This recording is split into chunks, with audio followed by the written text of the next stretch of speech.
In London, there's a woman called Margaret McCollum.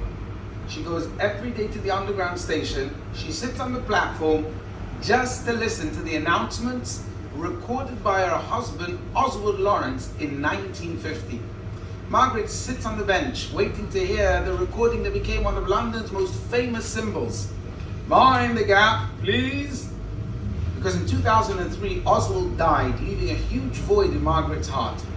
And by listening to the recording, Margaret has found a way to feel his presence. But the story doesn't end here. After more than half a century, Oswald's voice was replaced in all stations by an electronic recording.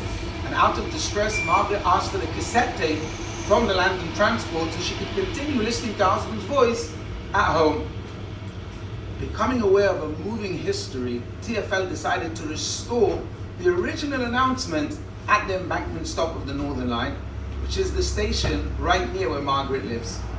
Tourists and residents of London alike can visit the station today and witness a testimony that true love really exists. I think that this story is so relevant for us in our generation. You see, there was a time when fear was an accepted approach to keeping people on a straight and narrow path.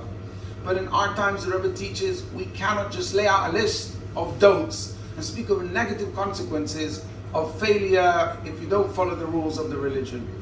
We must educate with love, the Rebbe said. We should focus on the beauty of Judaism and foster an appreciation for its all-encompassing love. In fact, there is a narrative in this week's Torah portion, parashat Vayeira, that expresses the same idea. Speaking of Abraham, Hashem declares, "For I have known him because he commands his sons and his household after him, that they should keep the way of Hashem to perform righteousness and justice." Rashi comments, "For I have known him" is an expression of love. Abraham was able to have such an effect on mankind and his family because of his unlimited and unconditional love.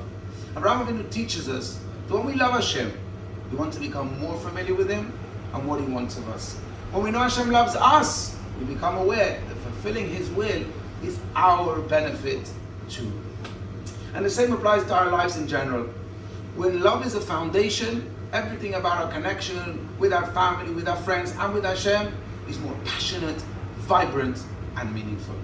Wishing you Shabbat Shalom.